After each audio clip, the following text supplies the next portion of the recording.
All right, beautiful people, hope all is well. So today we are at the park, and as you can see, we have this big fella here, Murphy. And then we also have another dog that I am boarding right now. He's not with me for training, but anytime a dog comes with me for boarding, by default, they get some kind of training, right? But, you know, Baxter is not the focus of what we're doing. He is just a prop, right? He's a decoy to distract this dog, Murphy, so that way we can work on some obedience, right? Specifically the recall with distractions. Now we're in a new place. We've never done obedience in this park before, so there's a lot of stimulation going on. As you can see, he's out. And he's the type of dog where he wants to be away from you anyway, right? If I didn't have this leash on him, he would be over at the fence trying to figure out how to get out the fence, right? That is just the kind of dog he is, right? So this kind of training for him is a challenge because by nature, he wants to be out and about. He doesn't really care too much about what the owner's got going on. When he wants his love and affection, he'll come to you. But outside of that, he is trying to escape and get out and explore the world. Baxter, come. Good boy, that's a good boy. Yeah, that's what we want you to do. We want you to recall. Baxter, come on. Over here, come on.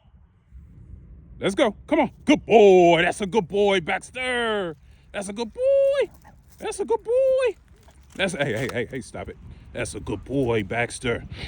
Now, I called him back because, you know, he has a little fear anxiety. So he's over there at the fence trying to figure out how to get out. So anyway, so let's get to work with this guy, right? So what I want to focus on today is to show you guys how to work the recall with zero treats, right? No treats. See, no magic tricks in my hand, right? No high value rewards. The high value reward today is me. I'm the high value reward, right? So I want to show you guys how to build value in yourself so this way you don't have to rely on treats. I'm not saying treats is a bad thing. All I'm saying is you should not have to rely on treats to get the result that you're looking to get, right? So that's what we're working on today, right? So let's get started. So as you can see, he's distracted and I'm kind of letting him be distracted right now, right? I don't want him to really be focused on me. I'm not making him sit. I'm not making him do none of that. I want him to get distracted so that way I can use my techniques, right? One of the techniques that I use is what I call the assertive tap on the shoulder, right? So I'm going to use that technique to redirect his brain so I can engage his brain, right? So let's do it. First thing I'm going to do, concept that I always deploy, right? Rest in peace to my teacher, master teacher, Gypsy Stratton. He told me this, you know, as I was training with him, do the least to get the most, right? So I apply that in everything that I do now, even outside of dog training, right? Because it's a life hack. Do the least to get the most, right? And the reason why that concept is so profound is because the reality is hard work is great. You always want hard work, but smart work is always better, right? Smart work is going to give you more longevity. Hard work will get you to a certain point, but then at some point your body is going to give out. There's but so much physical output that you can put, right, before you cap out. So then you have to learn how to do smart work. So that's what I kind of equate that to. Smart work over hard work, right? So let's do it, right? The first thing we're going to do is call his name because that's the least amount of effort that I can give to see if he comes to me, right? So let's try it and see. Murphy. See, he went around the pole. So let's get him to go back around the pole. Let's get him to go back around the pole. He's going to fight it. So this is where the pressure is going to teach him to come towards the pressure instead of fighting the pressure. As soon as he starts coming towards the pressure, I'm going to reward him, right, with some verbal praise and some physical praise, and I'm going to call him into me. So he has to learn, right, that come towards the pressure because that's where the reward is. When you fight against the pressure, that's where the more negative reinforcement you get, right? So eventually he's going to get around that pole. He's going to figure it out. Yes, good boy. Good boy. That's a good boy. Yes. That's a good boy, right? So now as you can see, right, I rewarded him for figuring it out, but he didn't come to me, right? And this is where the recall is important, right? Because a lot of people will teach the dog to run towards them, but they don't go that extra step to teach the dog to come directly to them, right? So let's work on that. Murphy, come. Yes, come. Yes, good boy. See, you see how he diverted me, right? So now what we have to do, right? I know I have to teach him when I say come to me, that means, hey, you stop it. Hey, you stop it, right? He has social issues with other dogs. So again, he's not with me for training, but by default, he's gonna get some training, right? So now what we have to focus on with him is to teach him when I say come, that means come to me, right? So let me show you how we do that. Murphy, come, right? And this is why I love the retractable leash. Come.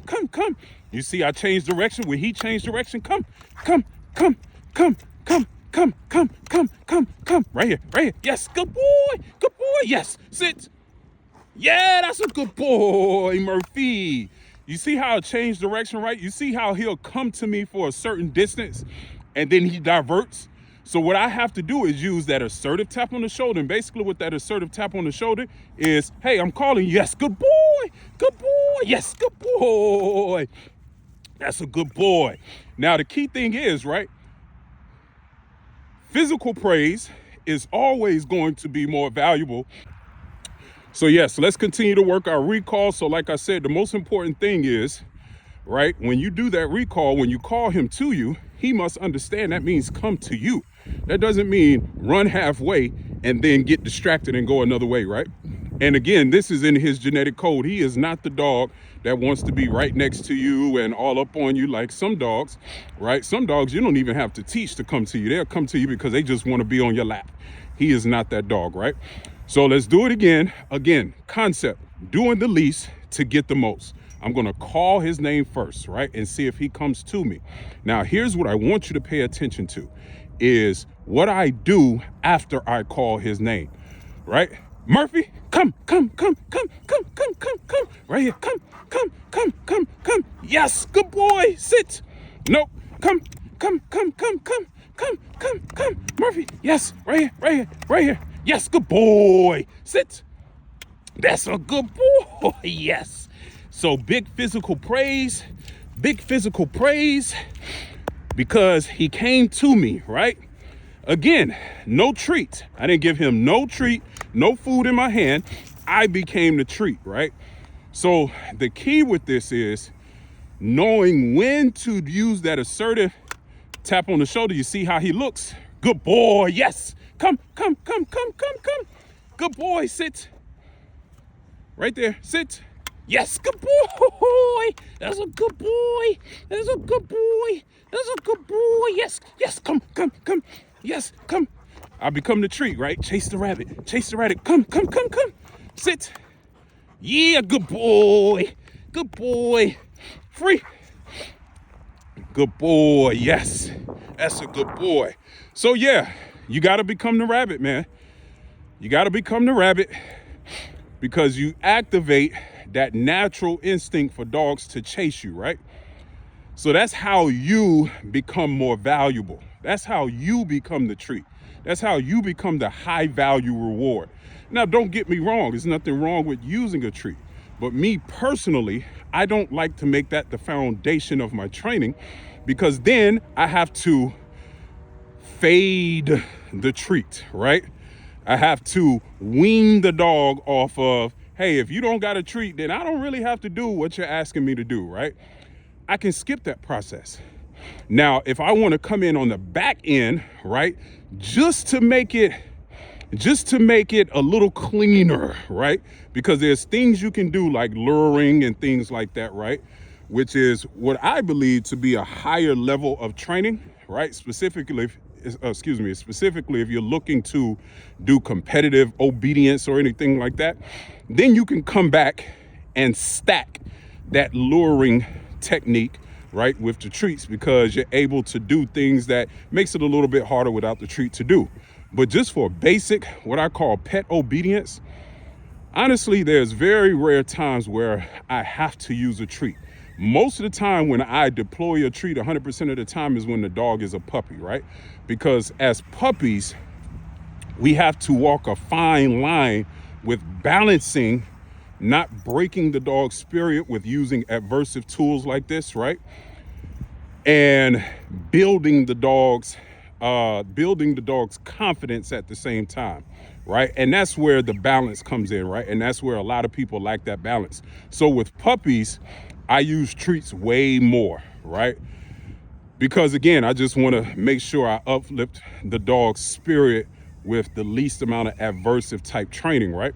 But when older, more confident dogs like this, right, I can deploy adversive tools like the slip lead, like a retractable leash or any kind of leash, because I know that they can handle that pressure, right? They can handle that social pressure a whole lot better, right? And they don't take it as personal, especially dogs like this that are more self-driven, right? They're not necessarily looking for the reinforcement, so to speak, right? Or the encouragement of the handler, right? So let's do it again. Murphy, come. Yes, come. I'm moving target. Yes, bring it in. Yes, right here. Sit. That's a good boy, Murphy. Yes. And I'm making fun. Murphy, come. Yes, right here. Come. Right here. Yes. Come and get me. Yes, come. Murphy, right here. Yes, come. You see, I hit the tap again when he loses interest. Come right here. Yes, good boy. And when he gives me that eye contact, I reward him. Murphy, yes, good boy. Come right here. Now I'll stop. Come. Hey, come. And I keep tapping until I get his attention. Hey, come. Yes, good boy. Sit. Nope. Come. Yes, good boy. Right here. Yes, good boy. Sit. Yes, good boy. That's a good boy. So he hears some kind of noise over there. So he's getting distracted. I think it might be the garbage truck. It is the garbage truck right over there. Right? You see the garbage truck?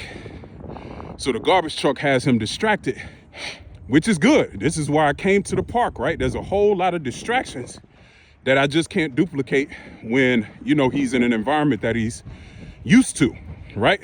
Murphy, come right here. Yes, good boy. Nope, right here, come on. He has to come to me. Yes, sit. Good boy, yeah.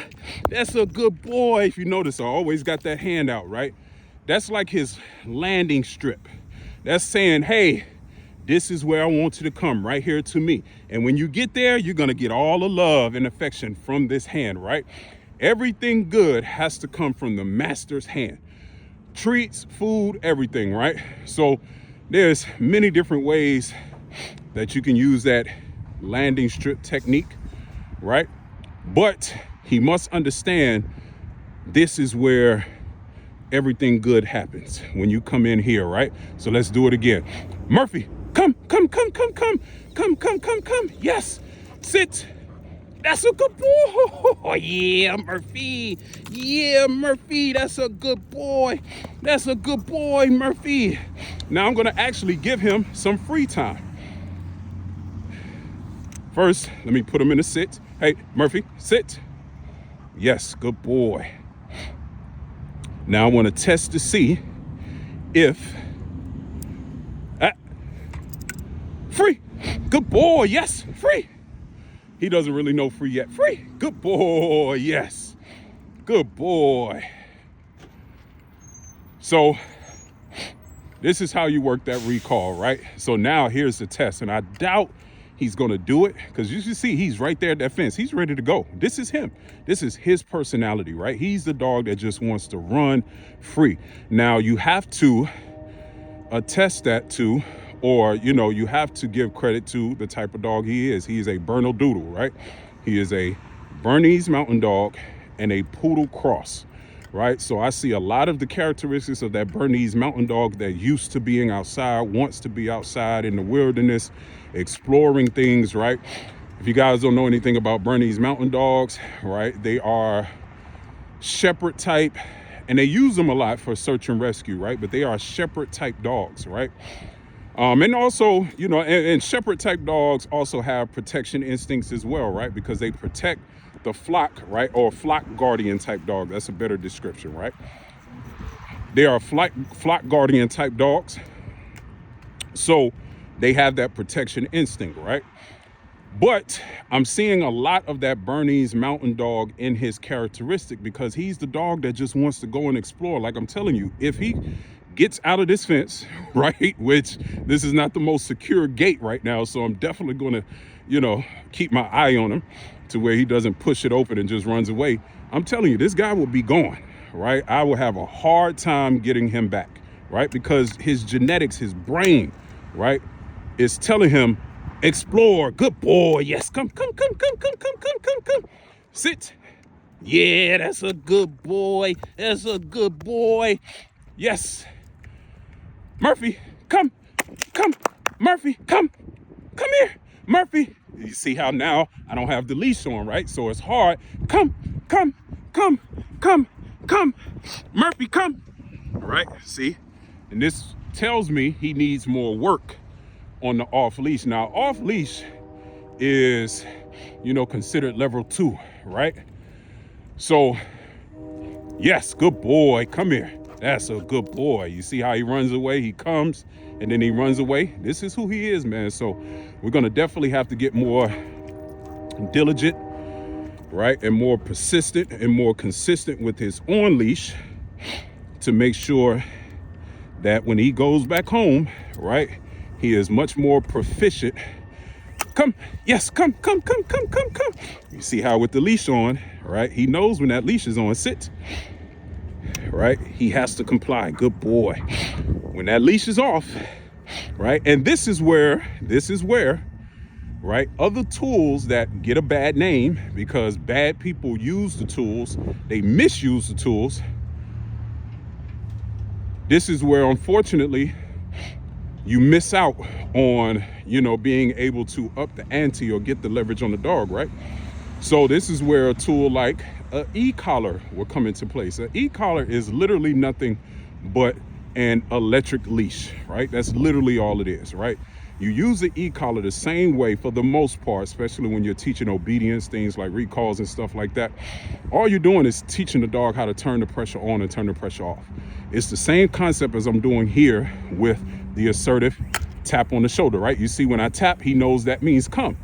So how you would equate that to, good boy, you would literally equate that to if I can either use the sound feature, right? The beep, beep, right? You see how it makes him look? Or I can use the vibrate feature. And when I tap that, right, when I condition the dog to that sound, right, whatever behavior I want to condition to that sound, then it'll literally be like having the dog on a leash because he becomes conditioned to, oh, that means come. Oh, that means sit, right? But when you get bad people that lack the ability to use discernment properly, right, then it gets a bad name because you get people that use it as a punishment tool and they shock the dog to death, right? So, you know, it's unfortunate, man. Yes, that's a good boy. That's a good boy. Yes. So yeah, we're going to keep working on this. Hopefully this helps you guys. And of course, if you have any questions, don't hesitate to reach out. Until the next video, you are the master of your fate, the captain of your soul. Stay safe, better yet, stay dangerous. Peace and prosperity. Murphy, come. Oh, gotcha, come. Right here, come. Yes, good boy. That's a good boy, Murphy. That's a good boy, Murphy. Yes, that's a good boy. Yeah, Murphy, sit. Yes, good boy. That's a good boy. Yeah, I'll let you get up. You wasn't supposed to get up. It's okay. You did pretty good today. All right, folks.